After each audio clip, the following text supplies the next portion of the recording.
Aliens encounter a human warship for the first time. Nothing will be the same. Part 1. First Contact Protocols. The stars hung against the void like distant diamonds as Lieutenant Commander Eliza Wright finished her diagnostic routine on the UES Artemis primary sensor array.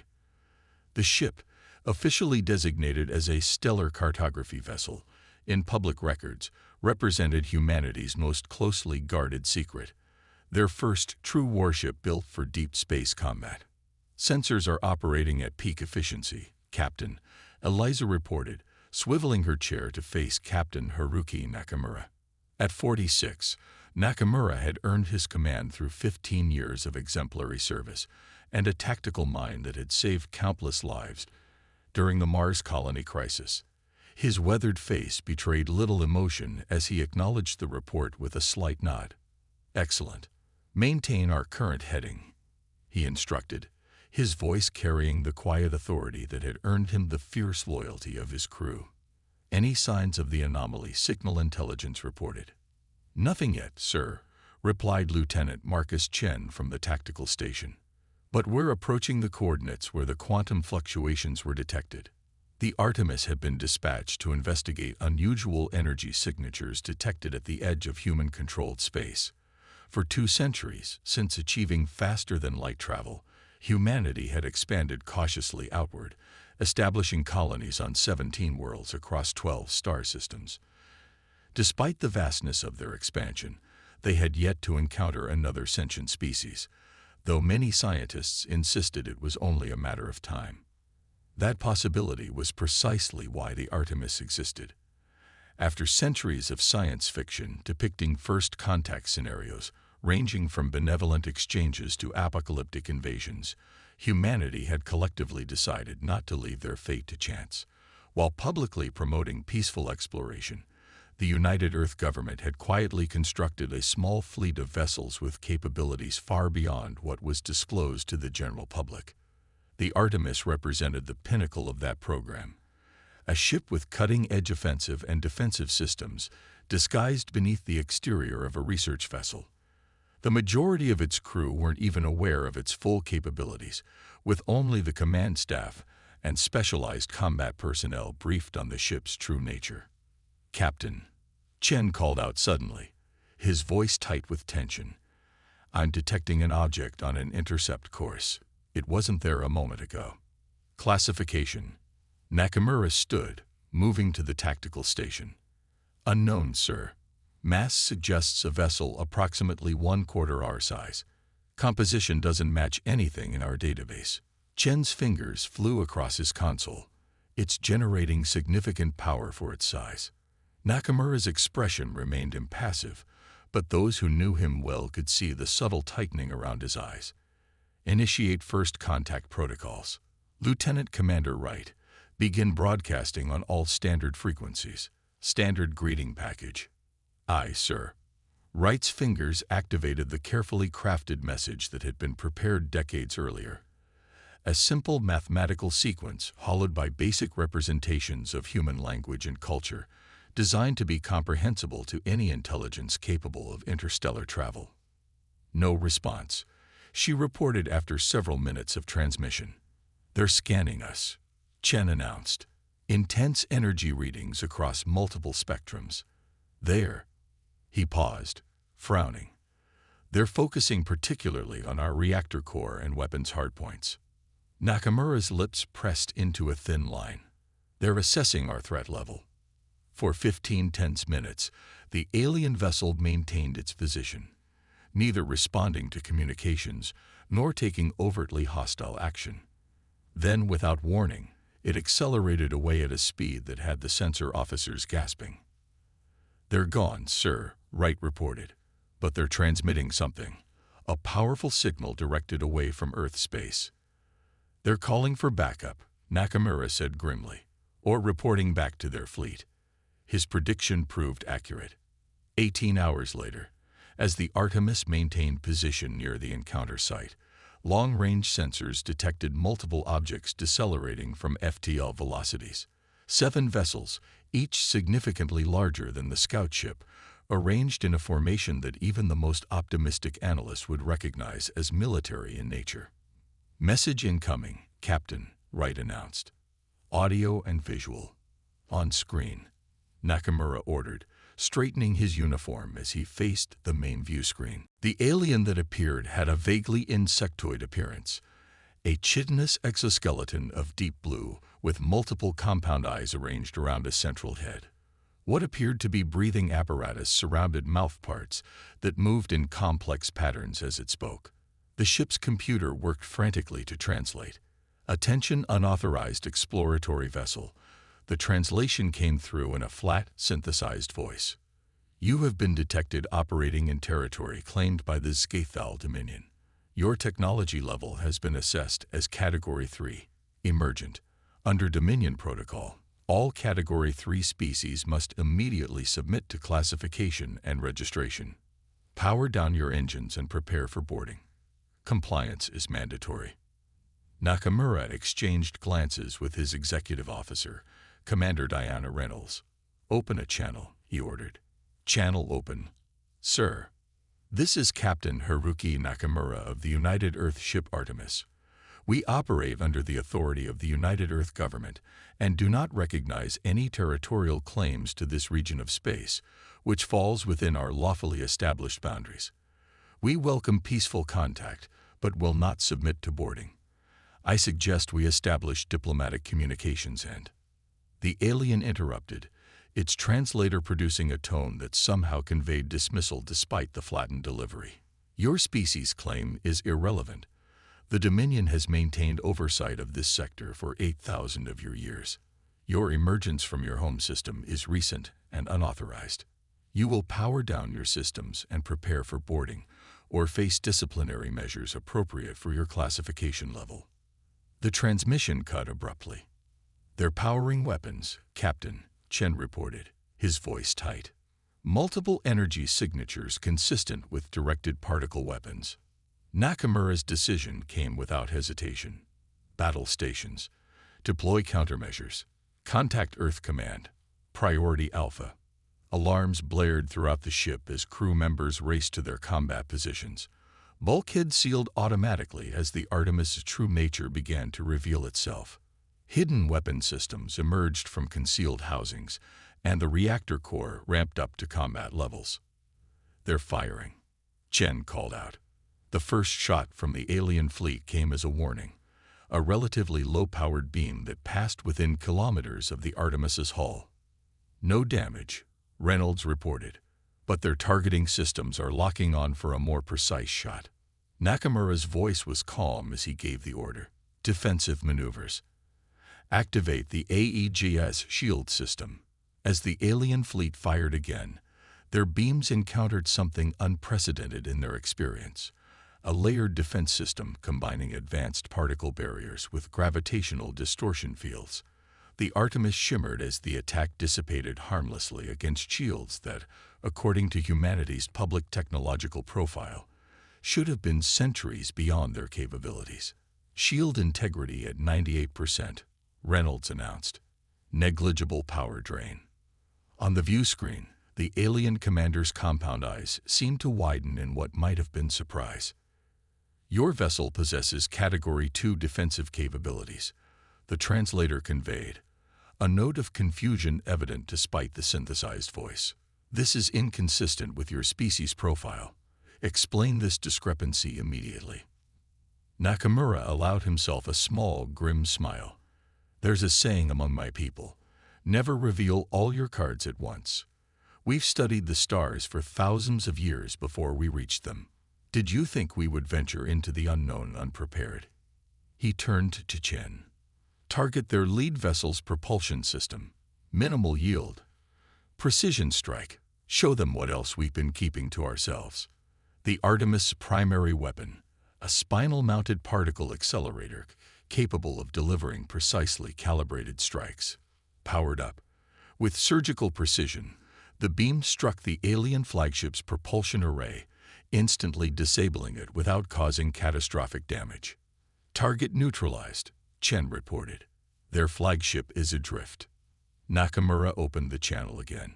This is Captain Nakamura. As you can see, we could have targeted your command center or power core if we wished. We have no desire for conflict, but neither will we submit to demands based solely on your prior claim to this region. I suggest we discuss this situation as equals.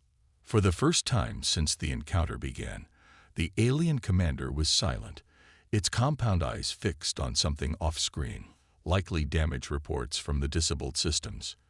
When it turned back to the camera, its posture had subtly changed. We will confer with Dominion Command regarding this unusual situation. The translator conveyed. Maintain your position. Further hostilities will be met with the full might of the Dominion fleet. As the transmission ended, Nakamura knew this was merely the beginning. The next few hours would determine whether humanity faced a new ally or its first interstellar war. The demonstration. 3 hours passed in tense silence as the Artemis maintained position facing the Scythal fleet. Captain Nakamura used the time wisely, conferring with Earth Command via quantum entanglement communications, a technology that allowed instantaneous contact regardless of distance, another capability humanity had kept hidden from potential adversaries. Earth Security Council is backing your play, Captain, Admiral Helena Cheng informed him, her holographic form standing on the Artemis's bridge. You are authorized to defend human territory by any means necessary, but diplomatic resolution remains the preferred outcome. Understood, Admiral. Nakamura replied. We've demonstrated enough capability to give them pause, but I suspect they're calling in reinforcements. Your assessment matches our intelligence analysis, Cheng confirmed. Long-range sensors have detected quantum disturbances, suggesting multiple vessels on approach to your position. Estimated arrival, 90 minutes. As the Admiral's hologram faded, Commander Reynolds approached Nakamura. The crew is ready, sir. Combat teams are on standby. And Dr. Okafor has prepared the first contact diplomatic package in case the aliens decide to negotiate. Nakamura nodded. Let's hope they choose wisely. His hope proved short-lived. Exactly 87 minutes later, sensors detected the arrival of 15 additional Scythal vessels, including 3 that dwarfed even their flagship. The massive new arrivals measured nearly 2 kilometers in length, their hulls bristling with weapon emplacements. We're being hailed, Wright announced. The alien that appeared on screen this time wore elaborately decorated armor plates and bore markings that the computer tentatively identified as military insignia. I am Supreme Commander Kaloran of the Dominion Expansion Force, the translator conveyed.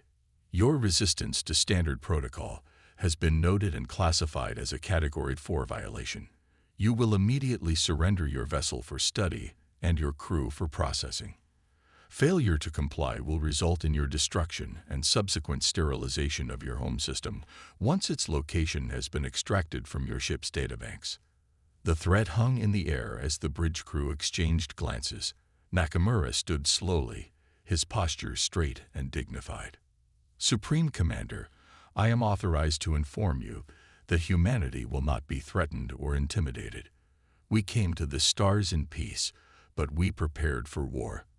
The vessel you encountered is not an anomaly or exception.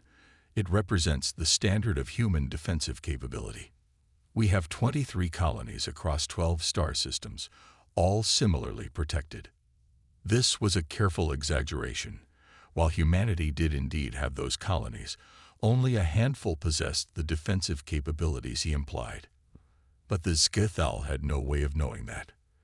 Your species' deception regarding its technological level is further evidence of your unsuitability for independent operation in civilized space, Kaloran responded. The Dominion has encountered your kind before, young races that develop beyond their wisdom. The outcome is always the same. Perhaps it's time for something different, Nakamura suggested. We're transmitting coordinates for a neutral location where diplomats from both our civilizations could meet. We believe peaceful coexistence is possible. Your final opportunity to surrender has expired, the Supreme Commander stated flatly. Prepare to be subdued. The massive alien vessels began to move into an attack formation as the transmission ended. They're charging weapons across the fleet, Chen reported. Energy readings far exceed their previous attack. Nakamura took a deep breath. This was always a possibility. Initiate the Phoenix Protocol. Commander Reynolds entered her authorization code alongside the captain's, unlocking the Artemis's full combat capabilities. Throughout the ship, systems that had remained dormant even during the earlier exchange came online. All hands, this is the captain. Nakamura's voice echoed through the ship. What happens in the next few minutes will likely determine humanity's place among the stars for generations to come. Remember your training and your purpose. We stand not just for ourselves, but for Earth and all her colonies. The Zikithal fleet opened fire in a coordinated barrage that lit up space like a newborn star. Energy beams and exotic particle weapons converged on the human vessel from multiple angles. Aegis's shields holding at 87%. Reynolds reported, a note of pride in her voice. Regeneration systems compensating. Deploy countermeasures, Nakamura ordered. Phantom array active. The Artemis suddenly appeared to multiply, creating a dozen perfect holographic duplicates, each emitting identical energy signatures. It was a technology developed from studying Earth's cephalopods and their natural camouflage abilities, scaled up to starship proportions. The alien fleet's precision faltered as their targeting systems struggled to distinguish the real ship from the duplicates. Their second volley scattered, most beams passing harmlessly through holographic projections. They're confused, Chen observed. Their formation is breaking down. Target their weapon emplacements, Nakamura ordered. Precision strikes only. I want to disable, not destroy. The Artemis's weapon systems responded with surgical precision, its advanced targeting AI identifying and neutralizing key weapon systems across multiple enemy vessels simultaneously. Within moments, 4 of the Zikithal ships had lost significant offensive capability without suffering catastrophic damage. They're regrouping, Reynolds warned. The 3 capital ships are moving to protect their disabled vessels. Incoming transmission, Wright announced. Supreme Commander of Cloran appeared again, his posture noticeably more rigid. Your technology exceeds Category 3 parameters. This requires consultation with the Dominion High Council. Cease hostilities immediately. We attempted to avoid hostilities from the beginning, Nakamura replied calmly. We remain open to diplomatic resolution, but will continue to defend ourselves if necessary. The alien commander seemed to hesitate, its compound eyes shifting in patterns the human crew couldn't interpret. The Dominion does not negotiate with emergent species. This is unprecedented. Perhaps it's time for a new precedent, Nakamura suggested. Our species may be young by your standards, but we learn quickly and value our independence. We don't seek conflict with the Dominion, but neither will we surrender our sovereignty. As if to emphasize his point, one of the massive capital ships suddenly fired at the Artemis. Whether by command or some overzealous subordinate wasn't clear.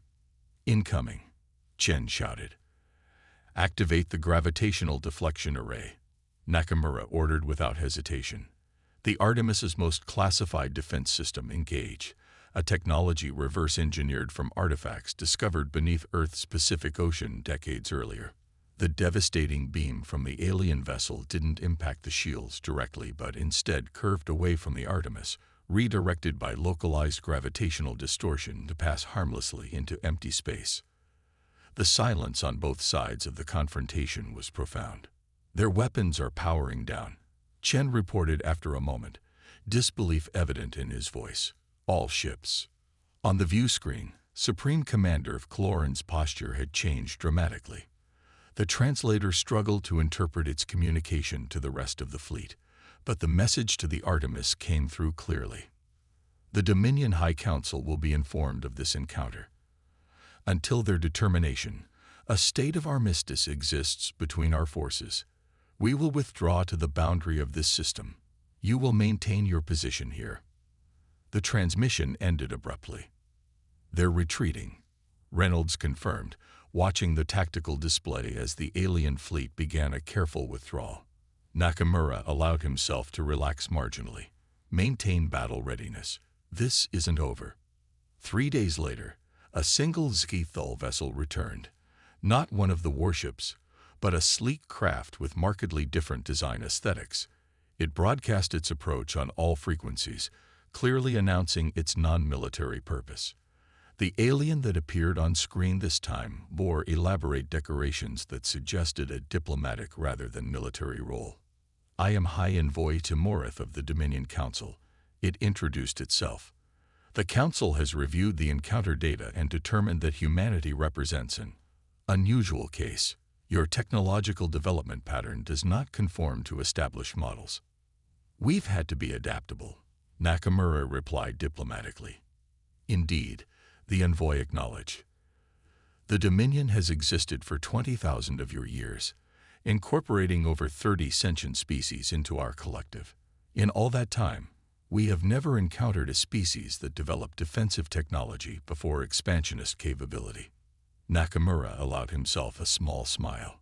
"Humanity's history taught us caution.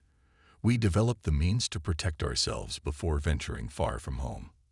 "A wise approach, if unconventional," the envoy conceded. "The Council has authorized me to establish preliminary diplomatic relations with your government. The Dominion recognizes the sovereignty of human-controlled space as currently established.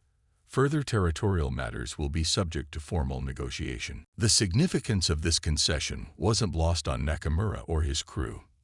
In a single encounter, humanity had gone from an emergent species to be cataloged and controlled to a recognized power with whom the Dominion would negotiate as equals. "We welcome this development," Nakamura responded. "I am authorized to provide coordinates for a formal diplomatic meeting. Our representatives are prepared to discuss peaceful coexistence and potential cooperation." As arrangements were made for the historic first official contact between humanity and the Zgethal Dominion, Lieutenant Commander Wright approached her captain privately. "Do you think they'll ever know?" she asked quietly. Nakamura knew what she meant. The Artemis, for all its impressive capabilities, represented only a fraction of what humanity could bring to bear if truly threatened. The ship had demonstrated enough to earn respect without revealing humanity's full potential. "Some secrets are worth keeping," he replied. "At least until we better understand our new neighbors." The stars continued their eternal watch as humanity took its first cautious steps into a much larger community of worlds, not as supplicants or subjects, but as equals.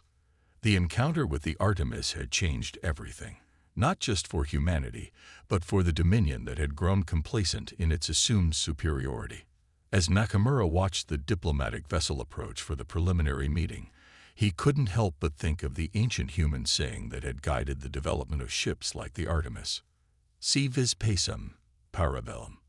If you want peace, prepare for war.